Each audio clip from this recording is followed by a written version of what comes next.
The coat arrived before the woman did, tumbling out of the snowstorm on a gust of bitter wind, and landing on Thomas Hunter's porch rail like something the frontier itself had decided to return to him. He stood in the doorway of his log cabin, lantern raised against the dark, staring at the heavy wool coat he had lost 3 weeks ago on the Greystone Pass trail when his pack horse had bolted in a rock slide and taken everything lashed to his saddle with it. The coat was his father's. Double-breasted, iron-buttoned, dyed the deep brown of river bark, with a particular tear along the left collar where a nail had caught it the year Thomas turned 19. He would have recognized it in a blizzard, which was, as it happened, exactly where he was being asked to recognize it. The woman holding it out to him was not what he expected. She was standing at the bottom of his porch steps in the full violence of the storm, her dark hair plastered against the sharp angles of her face, her broad shoulders squared and steady even as the wind howled hard enough to rattle the cabin's shutters. She was an orc. That fact registered in Thomas's chest before his eyes had finished cataloging the rest of her, the green-gray complexion the color of sage and river stone, the strong jaw with its two small, slightly upturned lower tusks, the amber eyes that caught the lantern light and held it like trapped firelight. She was tall, only a few inches shorter than Thomas himself, and she wore a fitted leather bodice laced tight over a wine-dark blouse with wide, practical sleeves, tucked into snug travel leathers the color of dark pine bark. A single fur-lined cloak hung from one shoulder, the clasp half broken, flapping in the wind. Her boots were frontier-made, worn but sturdy. She was soaking wet, shivering, and she was holding out his dead father's coat with both hands like an offering or a surrender. "Why did you come back?" Thomas asked, which was a strange thing to say because he had never met her before in his life. But somehow it was the question that rose first, the one that the sight of the coat and the storm and the woman put together demanded. Why come back at all, to this miserable frozen trail, to this remote homestead at the edge of the Grevin wilderness, to return a dead man's coat to a stranger when the storm could have killed her for the attempt? She blinked against the snowflakes caught in her lashes. Her amber eyes were tired and guarded, and there was a cut above her left brow, dark against the sage of her skin that had stopped bleeding recently. "It had your name inside," she said. Her voice was lower than he anticipated, rough at the edges from the cold but carrying an unexpected precision to the words, the careful diction of someone who had learned a second language thoroughly rather than naturally. "Thomas Hunter. There is only one homestead on this trail marked Hunter. I could read the signs." He looked at the coat. She was still holding it out. Snow was gathering on her shoulders. "You walked 3 miles through this," he said, not a question. "4," she said. Thomas Hunter was 28 years old. He had lived on the frontier his entire life.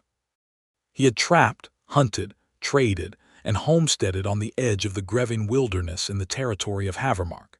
And he had known exactly 3 orcs in his entire life. A clan elder who had come to negotiate grazing rights with the territorial council when Thomas was 12. A young orc man who had worked the lumber camps near Redstone for 2 seasons before moving on, and the woman standing at the bottom of his steps right now, who had just walked 4 miles through a mountain blizzard to return a coat.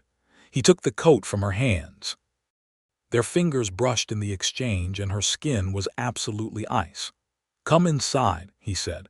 The wariness that crossed her face was instantaneous, a creature assessing a trap. Her amber eyes moved past him to the door, then back to his face, reading him. "I do not need charity," she said. "You need warmth," he said. "There is a difference." He turned and went inside, leaving the door open. He did not look back to see if she followed. He was not certain she would. He set the coat over the back of the chair nearest the fire and fed 2 more logs into the hearth, listening. After a long moment, he heard her boots on the porch steps, then the careful, deliberate sound of the door being pushed wider, then her weight on the floorboards, controlled and quiet, the movement of someone who knew how to take up as little space as possible. She stopped just inside the door. His cabin was small but solid, one main room with a hearth, A heavy wood table, 2 chairs, shelves dense with supplies, a loft overhead where he slept. Pelts hung from the rafters. His rifle stood in its rack by the door. A pot of something venison and root vegetables hung over the fire. "Sit," he said, gesturing to the chair nearest the flames. "Please." She did not sit. But she did step closer to the fire, stopping a careful 3 feet from it, close enough to let the heat reach her, far enough to keep the door in her sightline. Thomas watched none of this with obvious attention, keeping his movements steady and slow, the way he moved around a spooked horse. "Are you hurt?" he asked. "Beyond the cut." "No," she said. "Are you hungry?" A beat of silence. "Yes," she admitted, as though the word cost her something. He ladled 2 bowls from the pot, set one on the table, and took his own to his chair by the fire. He did not say anything else. He ate. The fire crackled. Wind shrieked at the shutters. She sat down eventually. She wrapped both hands around the bowl and closed her eyes briefly with the warmth of it, and something in her expression in that unguarded moment, the exhaustion, the brief relief, made Thomas look away to give her privacy. "Kasha," she said after a while. He looked up. "My name," she said, "Kasha Frostwolf." "Thomas Hunter," he said, "though you already knew that." For just a moment the corner of her mouth moved, not quite a smile but the ghost of one. The storm raged all night. Thomas gave her the chair by the fire and climbed to his loft with a spare blanket, telling her the door was hers to use whenever she wished, that he would not think poorly of her if she left before morning. He meant every word of it, and she heard that he did. She was still there when he climbed down at dawn. She had not slept, he could tell. The alert readiness in her posture was the stance of someone who had kept watch all night.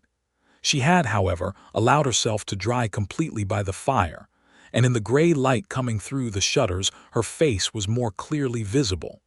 She was striking in a way he had not fully registered the night before through the drama of the storm.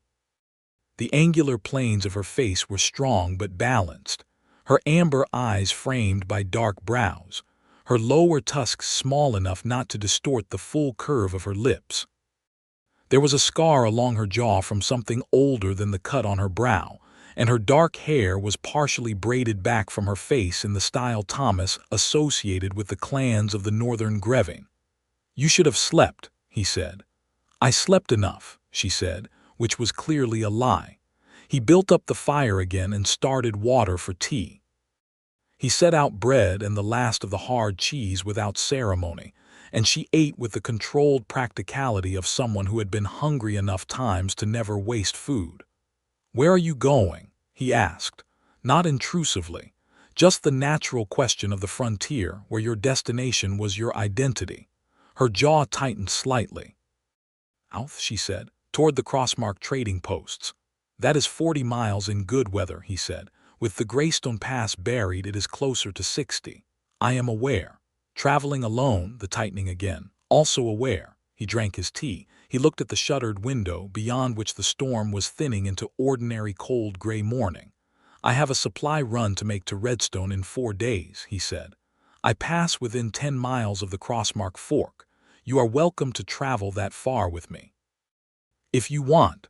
She looked at him for a long moment. The wariness was still there, layered over something else now, a careful, reluctant assessment. "Why?" she asked. "Because the trail is dangerous alone after a storm, because you walked 4 miles in a blizzard to return a coat that was technically worth nothing to you, and because I generally try to repay that kind of effort," he said. "Those are my reasons. You do not have to take the offer." She did not answer him immediately. She looked at the fire, then at the coat hanging over the chair. It had dried there overnight, his father's coat, every button and fold of it familiar to him.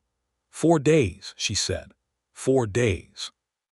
Another long silence, then quietly, "All right." Those 4 days unfolded with a careful rhythm. Kasha was not a talker, and neither was Thomas, and they found in that first day that their silences were compatible rather than uncomfortable. She helped without being asked, splitting wood when he was mending a fence post, carrying water without ceremony, patching a hole in the porch roof with a competence that made it clear she was no stranger to physical work. She did not explain herself, and he did not ask her to. But there were things he learned, the way you learned things on the frontier, piece by piece, overheard and observed rather than declared. She had come from the Frostwolf clan in the northern Greving. That much was clear from the braiding style, and the particular way she held herself, the quiet authority of someone raised with clan structure. The Frostwolves were one of the older clans, and they had been at war with the territorial settlers in Havermark for most of the last decade, a grinding, bitter conflict over land and grazing, and the slow encroachment of homesteads onto territory the clans had held for generations. Thomas knew this the way everyone in Havermark knew it, as a kind of background weather, the ongoing tension of the frontier. What he did not know until the second night, when Kasha sat across the fire from him and said it with the flat directness of someone stating a fact rather than seeking pity, was that the Frostwolf clan had suffered a decisive defeat 3 months ago. The territorial forces had driven them from their main encampment in the upper Grevin Valley, burned the high tent village, scattered the clan. Many had fled north, deeper into the wild territory. Others, those with nowhere else to go, had scattered south. Kasha had been one of the clan's healers. She had stayed behind to treat the wounded when the others ran, and then she had been alone. Thomas said nothing for a moment after she told him this. The fire between them was the only sound. "I am sorry," he said, not the apologetic sorry of someone searching for something to fill the silence. The genuine sort, the kind that acknowledges that a real wrong occurred and that something real was lost. She looked at him across the fire. Her amber eyes studied his face with the careful precision of someone who had learned not to trust too quickly, searching for the condescension or the performance that she expected. She did not find it. "Your people did the burning," she said, not an accusation, a statement of fact, testing how he would carry it. "Some of my people," he said, "not me. And I know that distinction does not fix the burning." A long moment passed. Then she looked back at the fire. "No," she said, "it does not." And then softer, "But it matters that you said it." The morning of the supply run came clear and brutally cold, the kind of cold that made the air crystal sharp and every sound carry twice as far as it should. Thomas hitched his roan gelding, Brant, to the supply wagon, loaded it with the winter furs he'd been curing, and the trade goods he'd accumulated over 3 months of isolation, and came back from the barn to find Kasha had already loaded the food pack and the water cask onto the wagon board without being asked. She was standing beside the wagon in the early light, the fur-lined cloak clasp finally mended. She had fixed it herself at some point over the 4 days. He had not noticed when the wine-dark blouse beneath the leather bodice vivid against the white snow. She looked at him as he approached, and something in her expression had shifted over the 4 days, the wary assessment not gone but layered with something that was beginning to resemble ease. "Ready?" he asked. "Ready," she said. He wore his father's coat. The trail to Redstone took 2 days by wagon in normal conditions. After a major storm it took 3, navigating around drifts and testing ice over the creek crossings carefully, Thomas walking the horse across the worst of them while Kasha stood in the wagon bed with a long pole to test the ice ahead.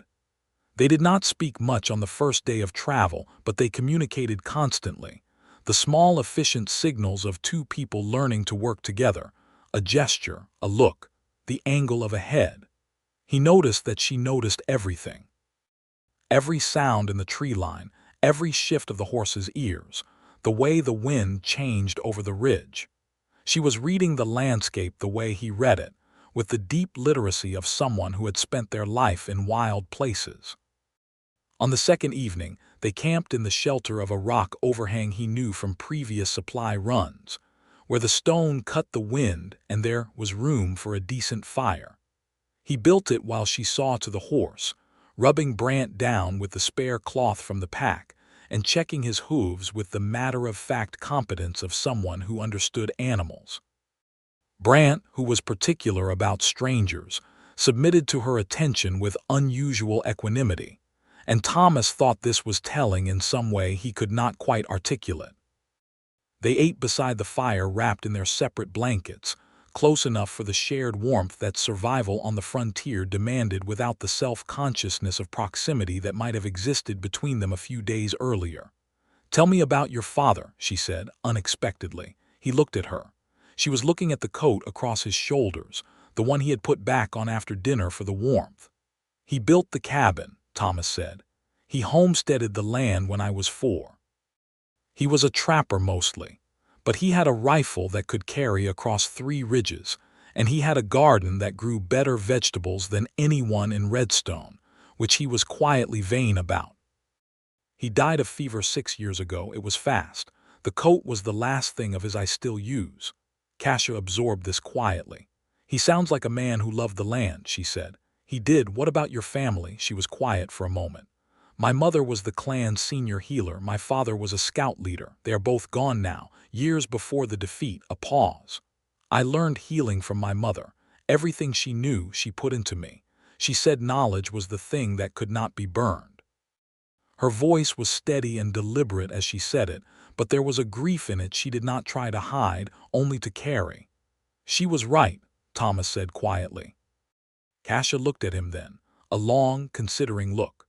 The firelight painted her face amber and warm, softened the angular strength of it into something almost soft, and he was aware, not for the first time over these past days, but more acutely now in the close warmth of the camp, of how beautiful she was.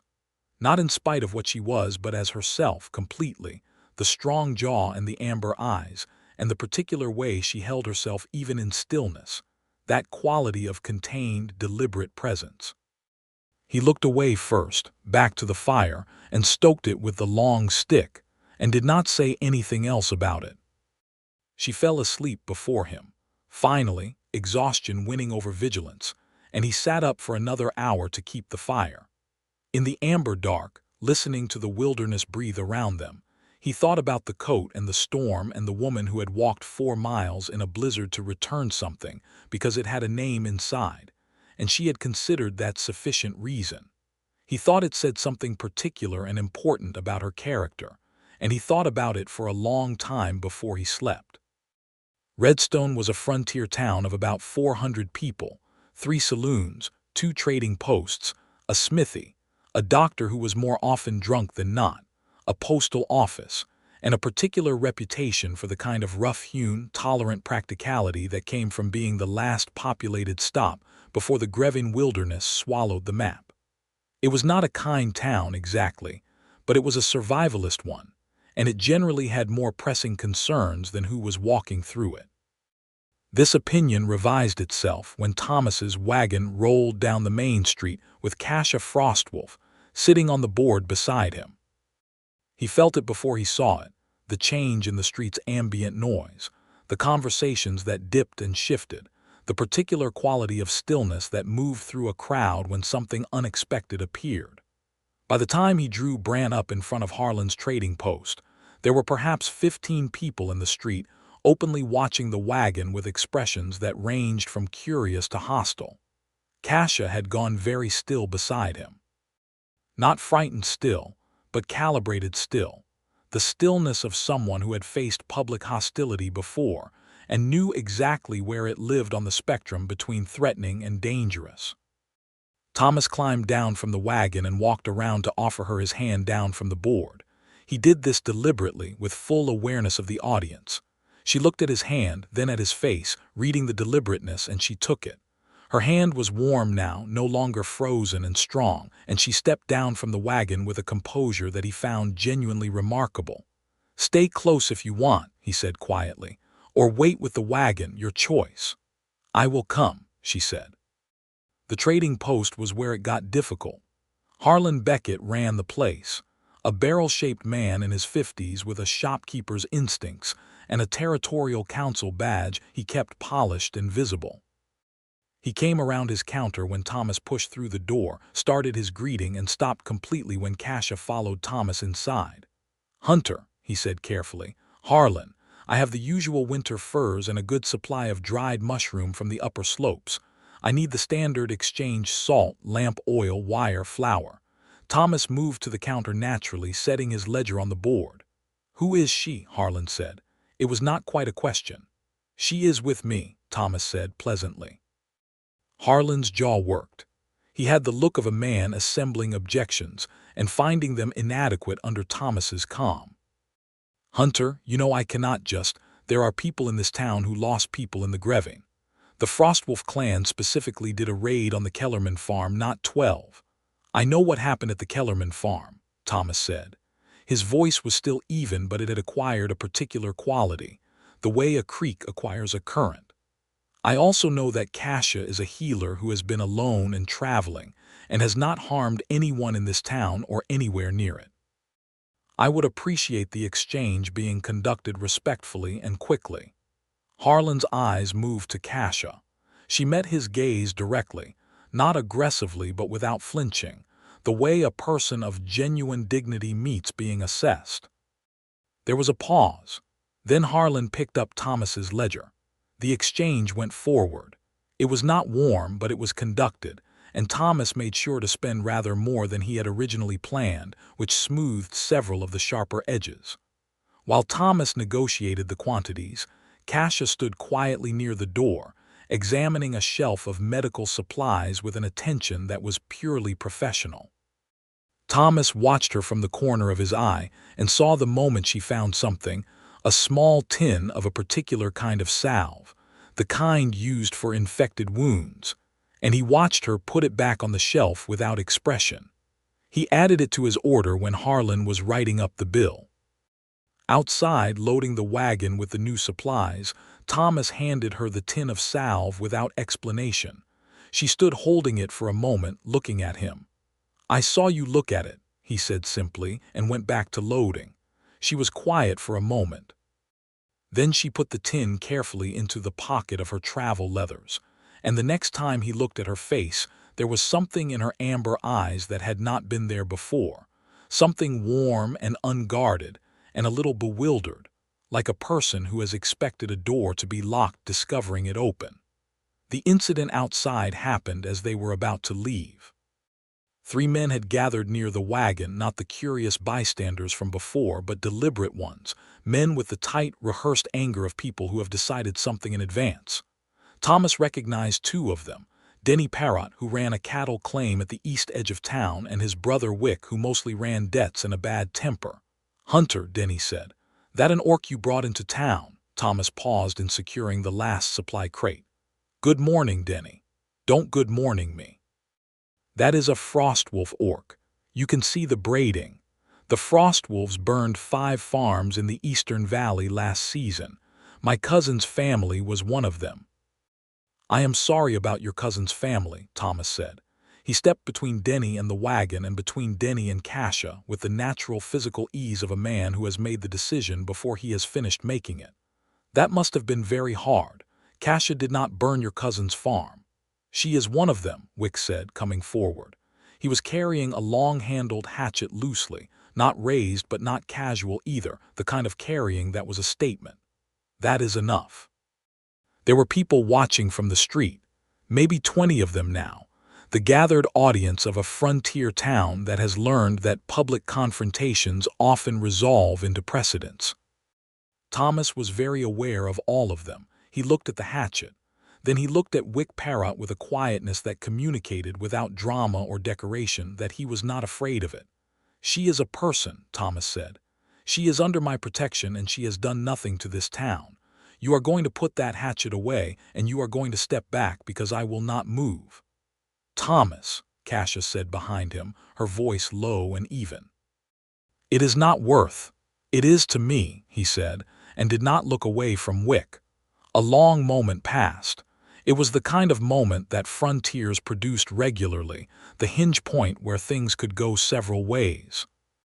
Thomas stood in the street in his father's coat in the iron-cold morning air, perfectly still, and waited.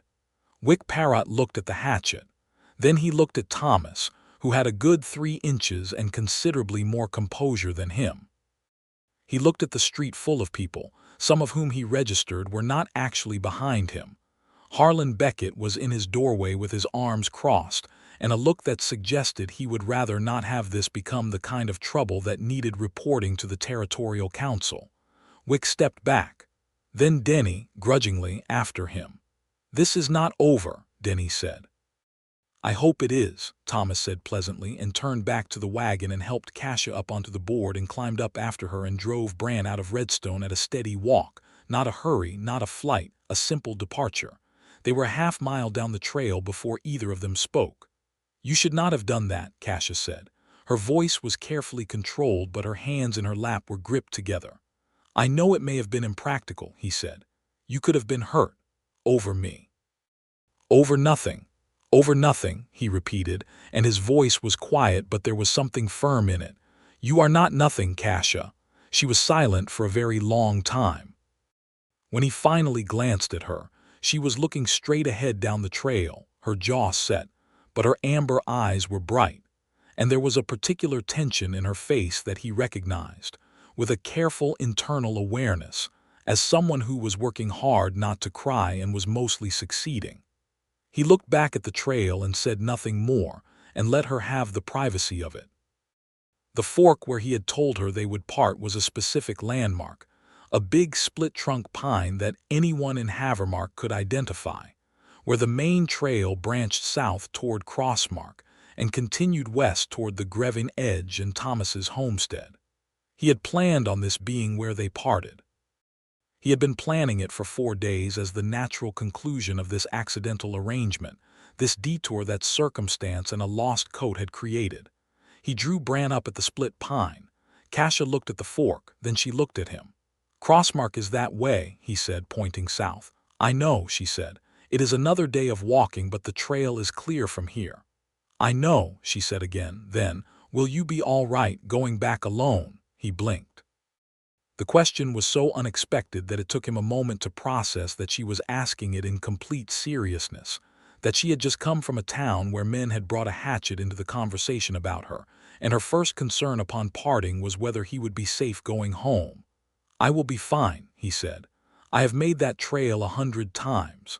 Those men," she began, "they will not follow me. They got what they wanted, which was to make a display. It is over." She studied his face for another moment. Then she reached into her pocket, and he thought she was about to return the tin of salve, and he was going to tell her to keep it, but what she took out was not the salve. It was a small braided cord, a loop of dark thread worked through with tiny bone beads, the kind of thing he had seen worn on wrists in clan contexts, a specific kind of small personal amulet. She held it out to him. "Frostwolf clan makes these," she said. "It is a trail marker. If anyone who knows the clan sees it on you, it means you are a friend. You should have it after today." He looked at the cord, then at her. "What about you?" "I do not need it," she said. "I am what I am. People see that before they see anything I wear." Said not with bitterness exactly, but with the weary accuracy of long experience. He took the cord and tied it around his wrist under his cuff, where it sat against his skin like a quiet promise. She watched him do it. "Thank you," he said, "for the coat, for the company on the trail." "Thank you," she said, "for the fire, and for Redstone." She climbed down from the wagon with that controlled, fluid ease, adjusted her cloak, and turned south at the fork without looking back. He watched her go, the dark hair and the wine-dark blouse and the travel leathers, straight-spined and deliberate through the snow, until the trail curved and the trees took her. He sat at the split pine for a moment longer than he should have. Branch shifted impatiently. "I know," Thomas said to the horse, and turned him west toward home. He thought about her for the rest of that day and the next and the one after.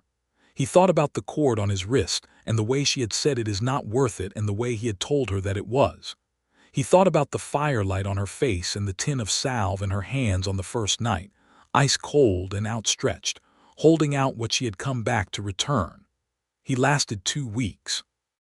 The Crossmark trading posts were a cluster of 3 connected structures at the junction of 2 major wagon trails, rough-built and perpetually busy with the commerce of the southern frontier.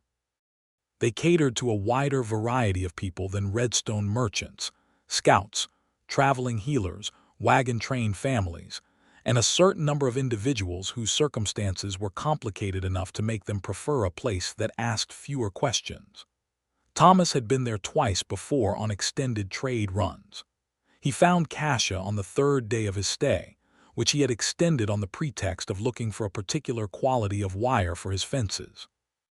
She was in the small market that set up outside the largest trading post building each morning, and she had established herself at a modest corner stall with a cloth spread on a board that held small packets of herbs and medicines, neatly arranged and labeled in 2 scripts human letters and orcish marks. There was a tin bowl for payment and a battered mortar and pestle to one side. She was in the middle of explaining something to a wagon train woman about a remedy for fever when he came around the edge of the crowd and stopped. He watched her for a moment without her seeing him. She had the focused, authoritative confidence in this context that she did not quite carry in others. A healer explaining her knowledge, fully in her element, her broad hands moving expressively over the herb packets, her amber eyes bright and attentive on her customer. The woman's children were clustered around the stall, looking at the orcish script with undisguised curiosity, and Kasha was showing the youngest one, a girl of about 6, how the marks worked, tracing the shapes with a finger, and the child was delighted. Thomas stepped forward. Kasha looked up mid-explanation and saw him, and her hands went still. The wagon train woman completed her purchase, gathered her children, moved on. The small stall was briefly empty. "Thomas Hunter," Kasha said. Her voice gave very little away, but she was looking at him with that careful, searching quality, the same way she had looked at him in the cabin doorway the first night. "I was in the area," he said. "You are 40 miles from home," she said. "I needed wire. Did you find any?" "I found some," he said. "Not the right gauge, still looking." He looked at the stall, the neat packets of herbs, the labeling in 2 scripts. "You built this quickly." "I had the knowledge already," she said. "I just needed a place to put it." Her voice was carefully neutral, but her amber eyes were tracking something in his face, reading something. "How is it going?" he asked. "Here, people accepting it?" "Some," she said. "It helps that they need what I know. The wagon trains have fevers and wound infections, and no healer closer than Redstone." A pause. "It is not comfortable, but it is a living." "It does not have to be uncomfortable," he said, and then stopped, because he had not fully worked out what he was going to say next, and he was aware that what he was about to say was either reasonable or foolish or possibly both. "I have 40 acres and a cabin and no one to share the work," he said. "I have room for a proper surgery room. The settlements between my homestead and Redstone have no healer at all. The whole Eastern Trail is underserved. You have skills and I have the land and the building, and I am—" He stopped again. Kasha was looking at him with an expression he could not entirely decode. "You are what?" she said. "I am asking you to come back," he said.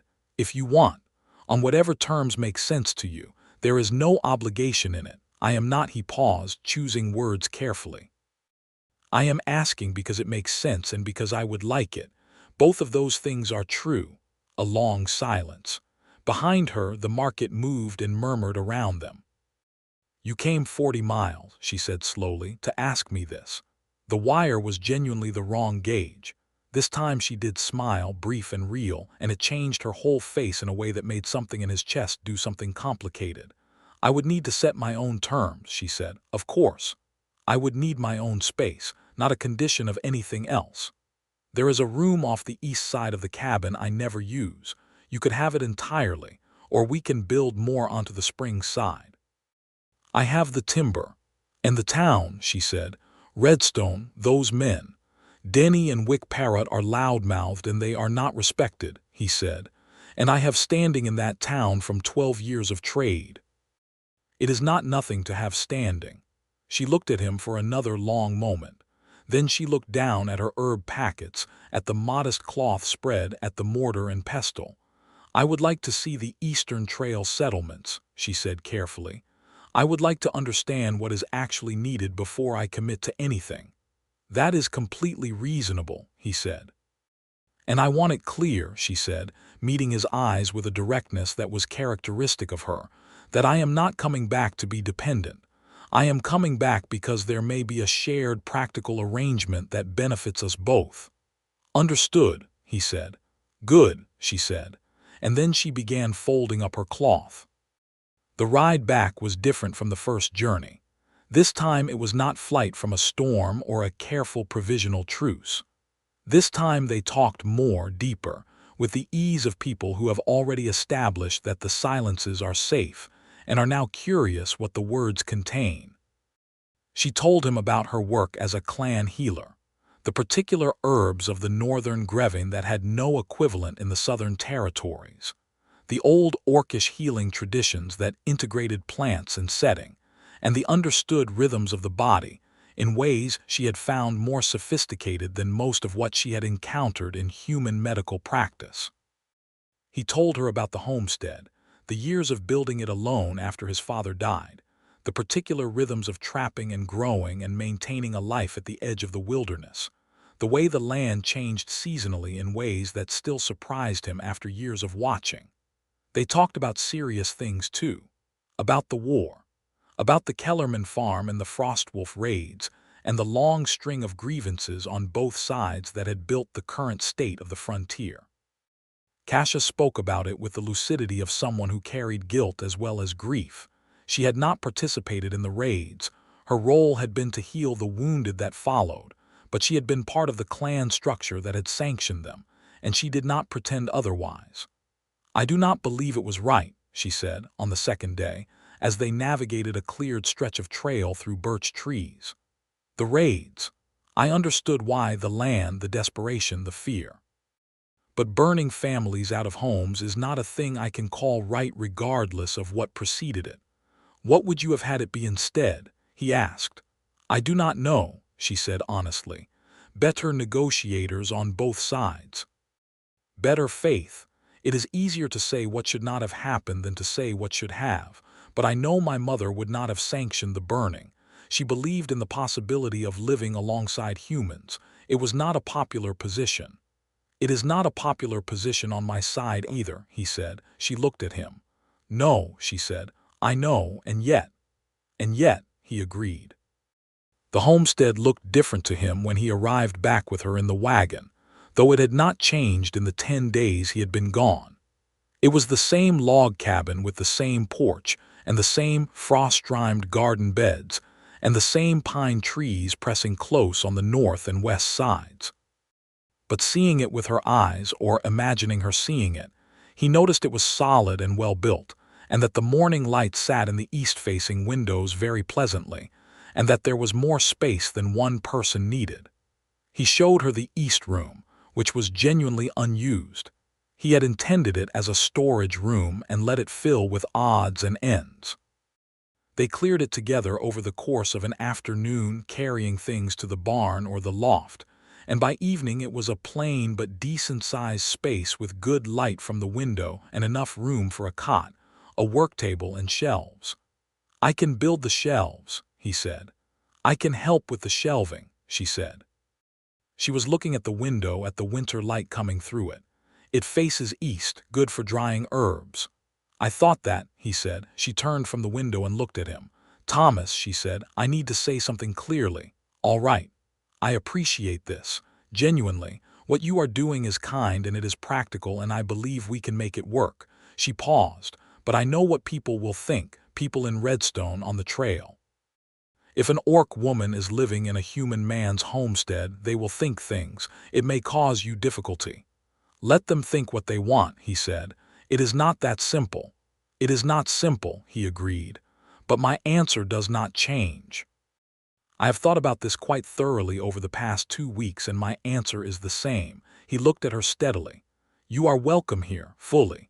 Not as a condition of anything, not as a concession, but as someone who belongs here if she wants to be here." She was quiet for a moment. Something moved across her face that he was beginning to understand as the expression she wore when she was feeling something larger than she intended to show. "All right," she said softly. "All right." The months that followed were the richest and most complex of Thomas Hunter's adult life. Kasha moved into the East Room and built up her healing practice along the Eastern Trail with a speed and thoroughness that was a function of both her genuine skill and the sheer need that existed in those scattered settlements. Farms and trapping cabins and small clusters of houses, that had not seen anyone with proper medical knowledge in years.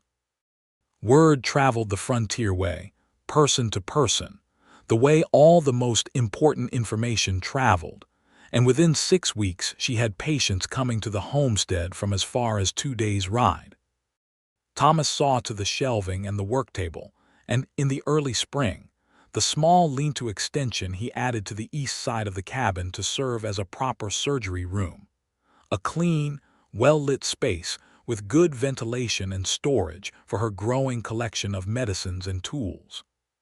He built it the way he built everything, with careful, patient attention to the specific need, and when he showed it to her finished, she walked through it touching each surface with both hands, assessing and memorizing, and then she stood in the center of it with the spring light coming through the high window and said nothing at all for a moment. "It is very good," she said finally. And her voice was not the careful, controlled voice she typically used. It was quieter and more direct, stripped of management. "I am glad," he said, and he meant it with his whole chest. They worked alongside each other for the rest of that spring and into summer. The garden went in, Thomas's usual vegetable crops expanded by Kasha's medicinal herbs, which required specific soil conditions she was articulate about, and that he implemented with the methodical care of a man who respected expertise. She learned the trapping lines and accompanied him on the longer ones, not as an apprentice, but as someone curious about the land she had come to live on, asking questions about the watershed and the seasonal patterns and the particular habits of the animals with a healer's interest in the interconnected systems of a living landscape. He learned some Orcish. Not a great deal, but enough, the proper greeting, the words for basic practical things, and the phrase she used when she was thinking deeply, a low rhythmic murmur under her breath that he found he had begun to associate with her presence the way he associated morning frost with certain sounds of the cabin settling. She taught him willingly, with a warm precision that came through even her teaching voice. They ate together every evening by the fire or at the outdoor table when summer turned the evenings long and golden. It was not a formal arrangement. It had simply become the natural end of each day, and neither of them suggested changing it. He found that he looked forward to it with a specificity that he recognized, eventually, as the particular anticipation reserved for things that matter. She was funny, in a dry, precise way that emerged gradually as she relaxed. She had opinions, strong, considered ones, about medicine, about the Territorial Council's management of the Havermark settlements, about the specific failures of frontier infrastructure, about which of his cooking methods produced inferior results, and what he should do differently. She delivered these opinions with a directness that he found entirely refreshing in a world where most people communicated sideways. He was funny too, in a quieter way, and he found her laughter rare but genuine, low and full, the laugh of someone who does not deploy it casually, to be one of the things he looked forward to most. The first time he touched her deliberately, not the functional contact of passing something hand to hand, or the accidental press of shoulders working close together, was in midsummer, on an evening when they were sitting on the porch after supper watching a thunderstorm build over the eastern ridge, the whole sky a purple and copper drama of approaching weather. She had a headache. She had mentioned it matter-of-factly during dinner, rubbing absently at the base of her skull in a way that told him it had been bad for a while. She had taken something from her own supplies but was still rubbing at the same spot when they settled on the porch, and he watched this for a few minutes from his chair beside hers. "There is a tension point there," he said, "at the base of the skull. My father used to get headaches the same way. My mother pressed it firmly for about a minute and it helped him." She looked at him with the assessment he had learned to read. "Do you want me to try?" he said. A pause, then, "Yes, all right." He moved his chair behind hers and placed his hands carefully at the base of her skull, thumbs against the tension point, and applied steady, deliberate pressure. She made a small, involuntary sound, not pain, but the sudden release of something that had been held too long, and her shoulders dropped 2 inches. He kept the pressure steady for a minute, then eased it gradually. His hands moved fractionally, and he became aware of her hair against his knuckles, the warmth of her skin under his hands, the way her breathing had slowed and deepened. He was aware of everything, with a heightened precision that had nothing to do with the headache. "Better?" he asked, and was glad his voice came out steady. "Much," she said, softly. She had not straightened up. "Thomas." "Yes. Thank you," she said, not just for the headache. He heard the breadth of it. "Always," he said, and did not move his hands for another moment, then let them drop gently to his sides and moved his chair back to where it had been. The thunderstorm arrived in full force, and they watched it together in companionable silence until the rain drove them inside, and neither of them said anything further about what had passed. But the air between them carried it, warm and present, the way a hearth fire carries its heat into a room even after you stop looking at it. The trouble came, as trouble did on the frontier, not dramatically but practically. The Territorial Council's representative for the Eastern Havermark District was a man named Councillor Braith, who made his inspection tour in autumn with 2 deputies and a ledger full of regulatory authority. He arrived at Thomas's homestead on a sharp September morning, found Thomas mending a fence in the north field, and delivered the news with the peculiar satisfaction of a bureaucrat who considers regulations a service rather than an imposition. The new settlement charter, passed by the Territorial Council in the spring, included a restriction on non-human residents of registered homesteads without explicit council approval.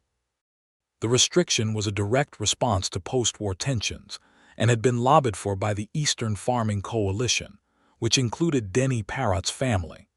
Kasha's presence at Thomas's homestead, Braith informed him, was in technical violation of this charter.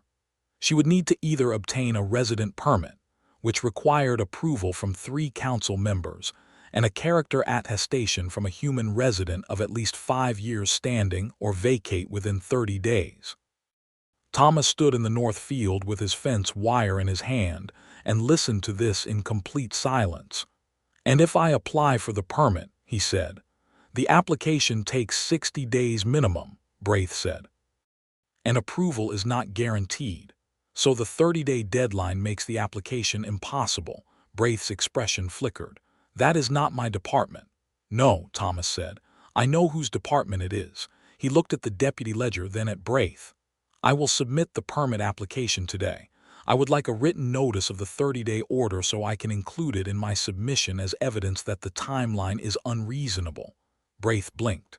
That is not standard." "I did not say it was standard.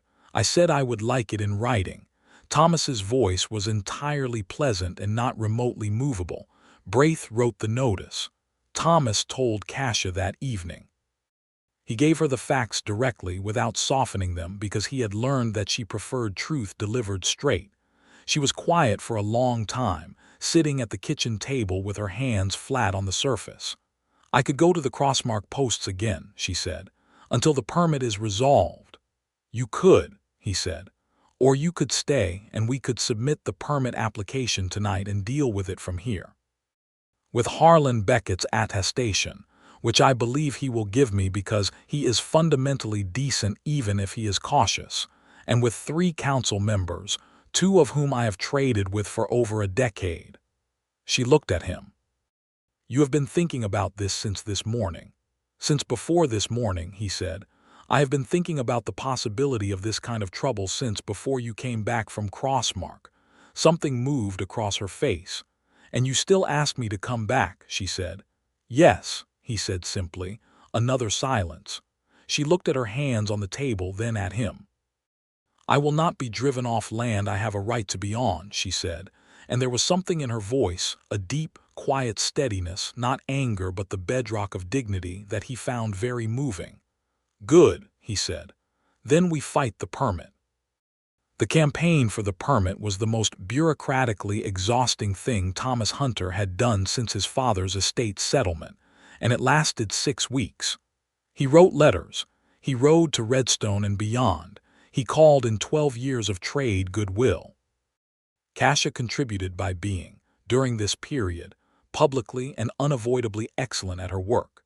3 separate cases arrived during those weeks that demonstrated in concrete terms what the eastern settlements would lose without her, including a fever epidemic at a family farm 4 miles south, that she managed over 4 days with a skill that left the farm's owner writing an unsolicited letter to the council that Thomas included in the permit submission without any prompting. Harlan Beckett gave his attestation. It was gruff and minimal, but it was genuine, and it was in writing. 2 of the 3 required council members came through. The third required Thomas to ride personally to a settlement 2 days east and make his case at a council session that lasted 4 hours and involved considerably more politics than Thomas had any taste for, but which he navigated with the methodical tenacity that characterized everything he did.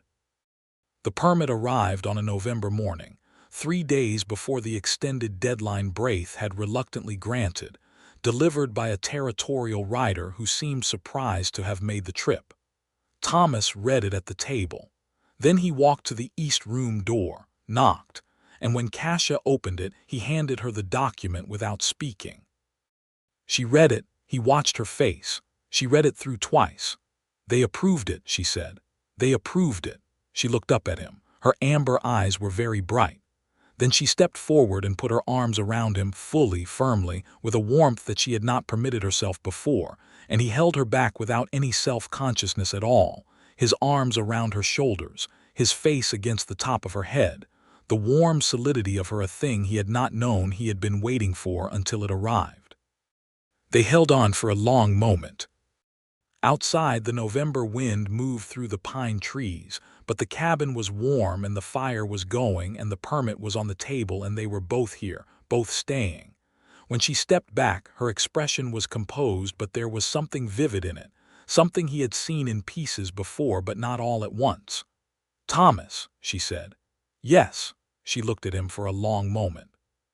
Then she put her hand against his jaw, gentle, deliberate, her thumb tracing the line of it with the careful precision of someone who has thought about something for a long time and has finally decided.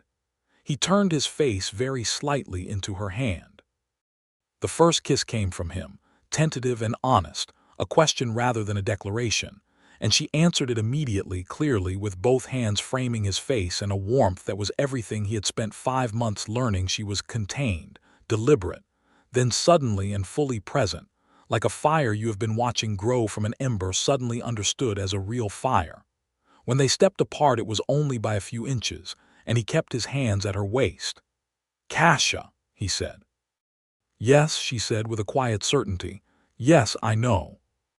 That winter was the warmest of Thomas Hunter's life, which was an objectively paradoxical statement, given that the snow came in mid-November, and the temperature dropped to the kind of cold that made the air bite, and the trails became impassable for weeks, and they were snowed into the homestead together for long stretches of days with only each other, the horse, and the work of keeping warm and fed. But the warmth was real, and it was between them, and it grew with the particular unhurried depth of things that have had sufficient time to root before they flower. He learned her. The way she read, intensively, focused, curled in the chair by the fire with a book pressed flat on her knee. The way she dreamed, sometimes loudly, the particular sound the Grevin wilderness made in her sleep, and he learned to speak her name quietly, from across the room, until she settled. The way she cooked when she was distracted, defaulting to clan recipes that she knew by muscle memory, which produced food of a flavor and spice level that was outside his experience but which he came to actively prefer. The way she laughed, the real laugh, not the polite acknowledgement she gave to things that were mildly amusing, but the full, rare laugh that was helpless and genuine, and how he began, with some satisfaction, to be able to produce it deliberately. She learned him too. His early rising, his quiet insistence on doing things properly the first time rather than fixing them later, the way he got quiet rather than loud when something was wrong and needed to be asked about rather than waited out.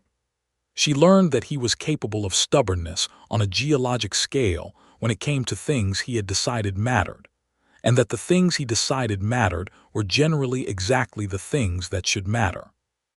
She learned that he was, underneath the frontier practicality, a man of genuine and quite deep feeling who had simply grown up in a world that did not give him many occasions to express it. They were sleeping close by December, the practical frontier imperative of shared heat made personal and chosen rather than accidental. The first time she stayed in his loft with him, it was because a storm so fierce descended in the night that the east room's single window leaked cold air in a way that was genuinely dangerous, and he told her plainly to come to the loft where it was warmer and there was more insulation. She did, with her blanket and her composure, and they lay side by side in the dark listening to the storm destroy itself against the roof, and somewhere in the middle of the night she turned toward him, and he turned toward her, and they lay that way until morning, her head against his shoulder and his arm around her and the storm utterly irrelevant. After that there was no pretense about it. They chose it. The physical closeness, the warmth and the presence of each other, built toward its natural resolution with the deliberateness that characterized them both, no sudden urgent thing, but a gradual and certain arrival, like something that has been traveling toward you for a long time finally completing its journey. It was a February night, the fire high and the storm politely staying to the northwest, when it stopped being the anticipation of something and became the thing itself. He traced the scar on her jaw with one finger, and she caught his hand and pressed it to her cheek, and looked at him with her amber eyes very steady and very clear. And there was nothing in the world outside this cabin, nothing outside the warm circle of the firelight and the full and certain weight of everything that had grown between them. What followed was slow and tender and profoundly real, the kind of intimacy that is made entirely of the specific weight of this particular person and this particular trust, her strength and his gentleness, and the accumulated months of learning each other present in every touch. He was careful with her, and she was present with him, and the warmth between them was not metaphor, but a physical, real, genuine warmth that carried all the words they had not needed to say, because they had said all the ones that mattered long before this moment. Afterward they lay in the loft with the fire's amber reaching up to the rafters and the pelt spread over them and the whole frontier winter outside doing whatever it liked, and she had her hand on his chest and he had his arm around her, and neither of them spoke for a long time. "I did not expect this," she said finally. "Which part?" he asked. "Any of it." A pause. "The coat, the storm, you." Another pause. "This." "What did you expect?" he said. "When you walked up to my porch with the coat, I expected to hand it to whoever answered the door," she said. "I expected to be told to leave. I expected to sleep in the porch overhang if I was lucky and try to make it to the crossmark posts in the morning." She was quiet for a moment. "I did not expect you to say come inside and mean it the way you meant it." "How did I mean it?" she considered. "Like it was obvious," she said. Like the question of whether a cold, wet person deserved to come in from a storm was not actually a question. "It was not," he said. "No," she agreed. "I know that now. But I have spent a very long time in a world where it is a question, where I am a question." "Not here," he said. "Not with me, you know that." She turned her head against his shoulder to look at him. "Yes," she said, "I know that." "Good," he said, and pressed his lips to her hair. "Go to sleep." She did. Spring arrived with the particular extravagance it always showed after a hard winter, wild flowers aggressive in the meadow, and the creek running high and enthusiastic from snowmelt, the garden beds emerging from frost with a readiness that was almost indignant. They planted together, the medicinal herbs in the east beds and the vegetables in the south ones, and Thomas built a new cold frame that Kasha had drawn out on paper with the exact dimensions she wanted, and they argued amiably about the placement of the bean rows for the better part of an afternoon before arriving at a compromise that turned out to produce the best bean harvest Thomas had seen in years. The homestead was alive in a way it had not been when it was only one person. Patients came regularly, people who had made the choice, after months of watching this arrangement produce good results, that their need for a healer outweighed their discomfort with her presence. Some of these people came and went and said nothing personal. Some of them returned again and again and began, almost involuntarily, to become something closer to ordinary community. A farmer's wife named Clara, who had initially come with great suspicion for a persistent shoulder complaint, became Kasha's most reliable ally in the eastern settlements, a practical woman who recognized competence, and who by midsummer was recommending Kasha to everyone she knew with the proprietary enthusiasm of someone who has discovered a resource and intends to share it widely. Redstone remained complicated. Denny Parrott made no further hatchet-adjacent scenes, but his disapproval was a permanent weather condition, and there were others who felt similarly. Thomas and Kasha went to Redstone together for the supply runs every time, and he stood beside her without drama or display, just present, and over the months this too became a kind of precedent. The town came to know them as a unit, and whatever people said about it privately, they mostly kept it private. There was one afternoon in late June that became a story told for years afterward along the eastern Havermark Trail. Thomas and Kasha had come to Redstone for a monthly supply run, and there was, as often happened, a small market day in the main square. They had separated briefly, he to the trading post, she to an apothecary to trade dried herbs, when he heard the particular sound of a crowd going wrong. He was in the street when he heard it, and he moved toward it before he had made the conscious decision. The market square, open and crowded and full of the specific chaos of a summer trading day, was the scene of a confrontation at the center of which was Kasha, surrounded by 4 men he did not all recognize. One of them, a fur trader from the northern circuits who had clearly had opinions delivered in his direction along with his morning ale.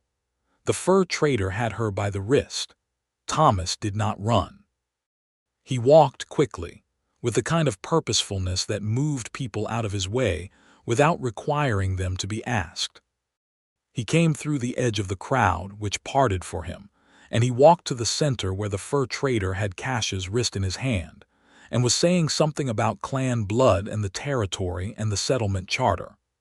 Kasha's face was contained and cold, the expression she wore when she was keeping herself from responding with her full capability, because she knew the consequences of that in this square, in this town, among these people. She had not yet struggled against the grip on her wrist because she was calculating, and the calculation was not in her favor, and she knew it. Thomas took the fur trader's hand off her wrist. It was not a blow. It was not an escalation. He simply gripped the man's wrist with both hands, applied a specific and immediate leverage, and the fur trader's hand released Kasha's wrist, and then the fur trader was moving in the direction Thomas directed him, not because he wanted to, but because the alternative was structural unpleasantness to his arm. Thomas walked him 3 steps and set him aside and stood between him and Kasha. The square was very quiet. "She is a permitted resident and a healer," Thomas said to the crowd rather than the fur trader specifically. "She is my partner and she is under my protection. Any business you have with her goes through me or it does not happen." He had used the word partner. He was aware he had used it. He was aware of what it communicated, and he had decided, somewhere between the trading post and this square, that he was finished with any ambiguity about what they were to each other. The crowd watched. The fur trader rotated his shoulder with an expression of injury and outrage. From the back of the crowd, Clara, the farmer's wife, said loudly, "She healed my husband's leg last winter. Any of you want to question that, you come talk to me first." There was a murmur. Not unanimous agreement, but not unanimous opposition either. Kasha had not moved. She was standing very still, just behind Thomas's right shoulder, and when he turned to look at her, her amber eyes held something that was so large it had no single name. He offered her his hand, not a supporting grip, not an escort, a joined hand, equal. She looked at it for one breath, then took it. They walked out of the market square together through the watching crowd at a steady pace, and he held her hand the entire length of the main street. When they were past the last building and into the open trail, she stopped walking. "Partner," she said. "Yes," he said. "You said that," she said, "publicly." "Yes, you meant it."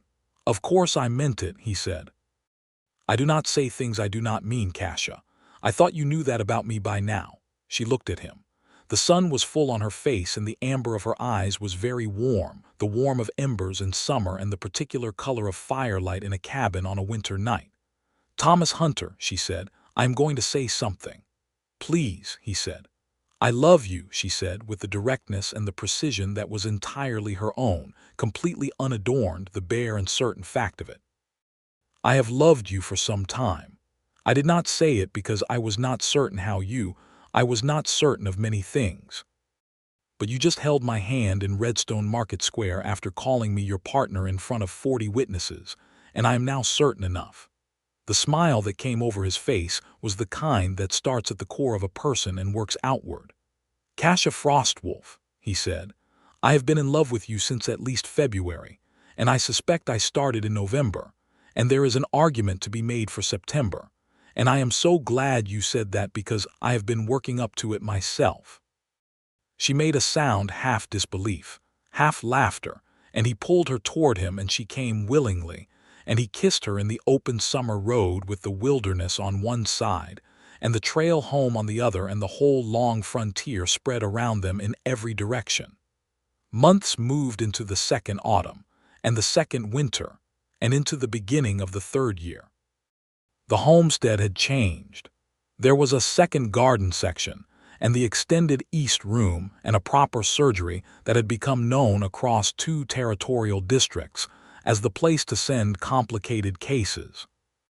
There was a hitching post now and a second water barrel and a cold storage cellar that Thomas had dug and Kasha had organized, which was typically more practical and better stocked than the one he would have built alone. They talked, one evening in late autumn, about what the arrangement between them was going to be permanently, formally, in the eyes of whatever authorities or traditions felt relevant to either of them.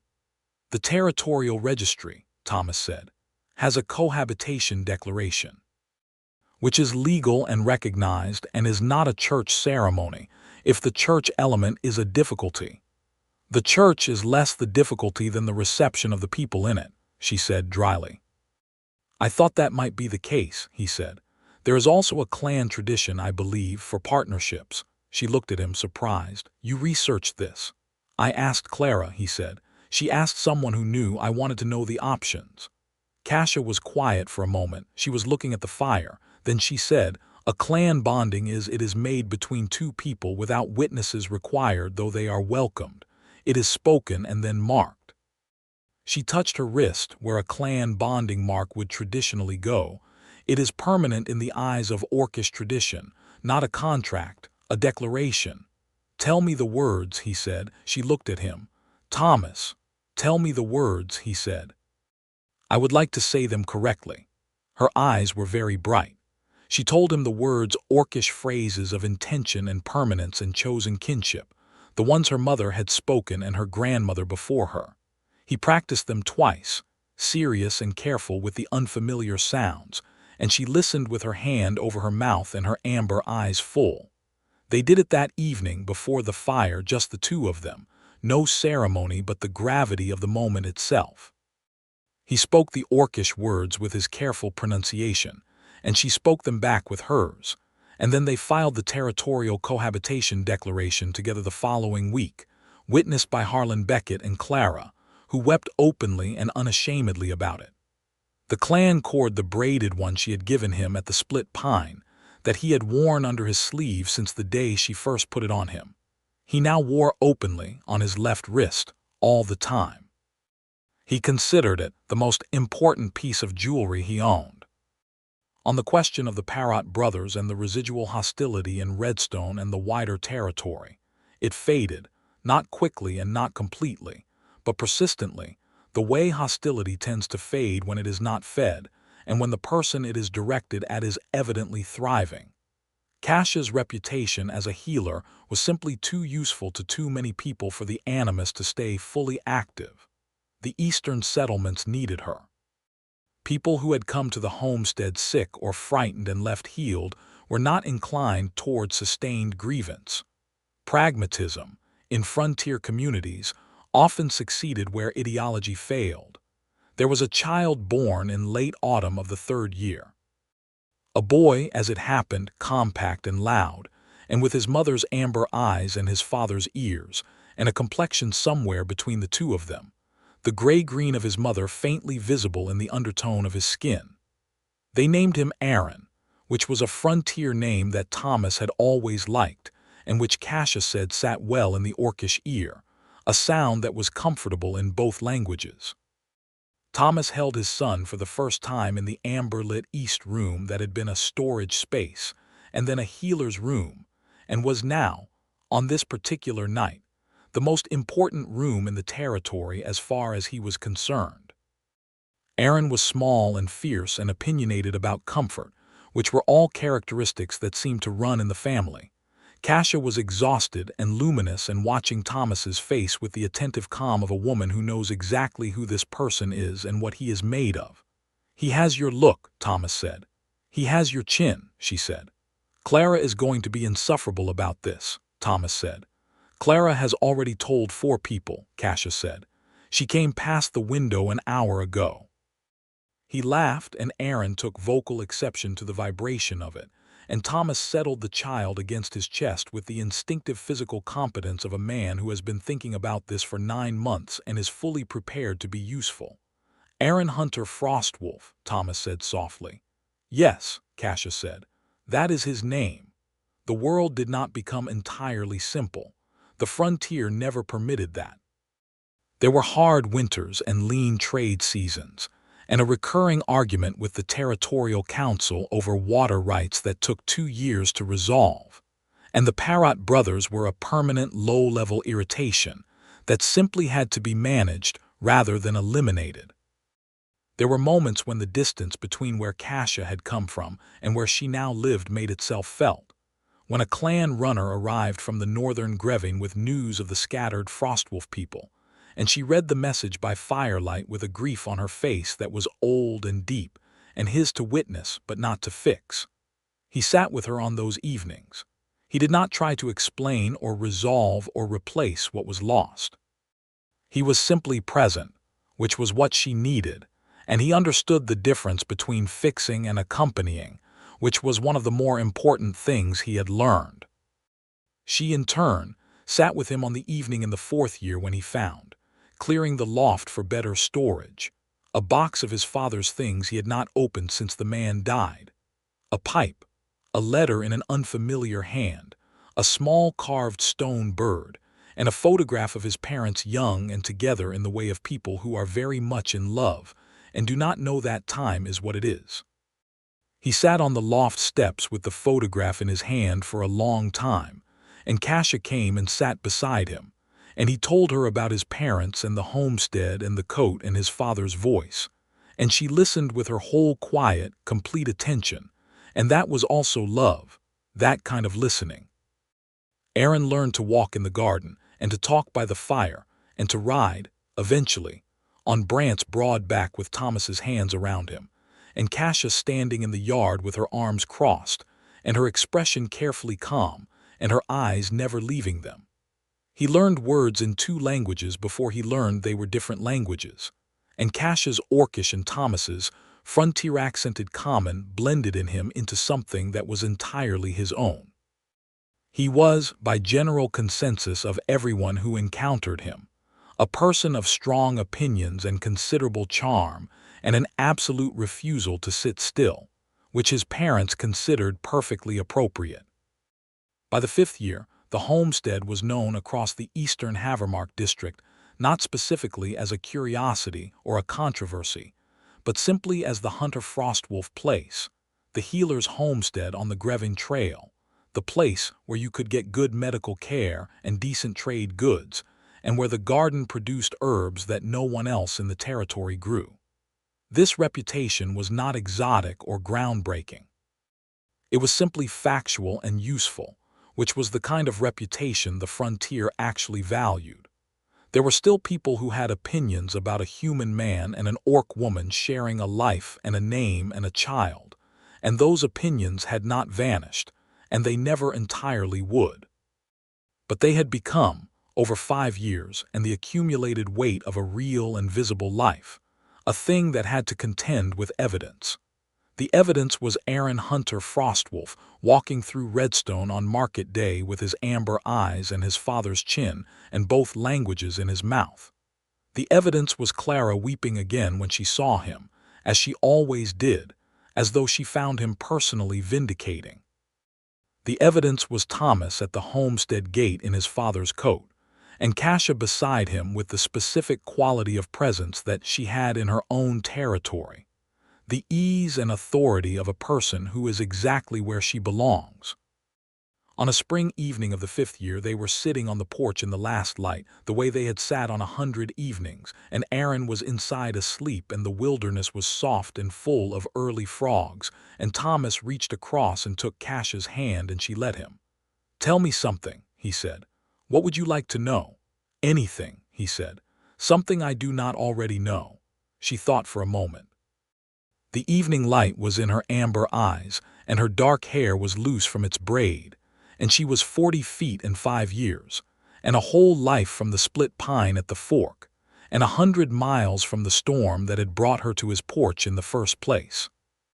"When I found your coat," she said, "on the trail after the rock slide, I almost did not pick it up. I almost walked past it." She was looking at the porch rail where the coat hung, the way it always hung in good weather, the double-breasted, iron-buttoned, riverbark brown of it, the torn collar on the left side. "I was very tired. I had been walking for days. I thought, it is a coat. Someone lost it. It is not my concern." Thomas looked at the coat. "But there was a name inside," he said. "There was a name inside," she agreed. "Thomas Hunter. And I thought someone should know what happened to this. Someone should know it is here." She paused. "And I thought it is a very good coat and it deserves to be worn rather than buried under snow." "That is a very practical reason," he said. "I am a very practical person," she said. "You walked 4 miles in a blizzard," he said. "In the dark, for a coat." "For a name," she said. "A name deserves a little effort." He looked at her for a long moment. The frogs sang in the tree line, and the last light moved through the porch boards, and the coat hung on the rail between them like something that had always been exactly where it was supposed to be. "I am very glad you picked it up," he said. She looked at him, the amber eyes that had been wary and assessing in the storm on the first night, and had become over 5 years and 1,000 evenings by this fire something so warm and specific that they had their own season, their own name in his internal vocabulary for things he could not do without. "So am I," she said. He raised their joined hands and pressed his lips to her knuckles, and she leaned into his shoulder, and the frontier evening spread around them in all directions, quiet and enormous and entirely, abundantly theirs. Inside the cabin, Aaron stirred in his cot and made the particular sound of a child who is not quite awake and not quite asleep, a sound that had been added to the vocabulary of this homestead without either of them deciding to add it, and without which the homestead would now be incomprehensible. Kasha started to rise. "I will go," Thomas said. She settled back. He stood, pressed a hand to her shoulder as he passed, went inside. She heard him, low and gentle through the open window, the particular quieting voice, and then the small sounds of Aaron returning to sleep. And then Thomas came back out to the porch and sat beside her again and picked her hand back up without ceremony. "The permit needs renewing in the autumn," she said. "I know, I will file it early this time." "Good. And Harlan wants to discuss the herb shipment terms for next season." "He always wants to discuss terms," she said. "He just wants to talk. He is lonely since his wife passed." "I know," Thomas said. "I thought we might invite him for a meal." "Yes," she said. "He would like that." The porch held them. The stars were coming through the dark above the tree line, one at a time, the way they always came, unhurried and certain. The coat hung between them on the rail, iron-buttoned and familiar, carrying the weight of a name and a storm and a woman who had decided that a name deserved a little effort, and everything that had followed from that decision. Thomas Hunter had not lost the coat. He understood that now. He had sent it ahead. It had done its work. The frontier breathed around them in the dark, wild and enduring and entirely unconcerned with the smallness of individual lives. But Thomas was not concerned with the frontier's opinion. He was here, and she was here, and the child was sleeping inside, and the fire was banked for the night, and all the threads of the life they had made were drawn tight and held. Kasha tipped her head against his shoulder. He put his arm around her. The night was deep and full and still. They stayed until the stars had all arrived.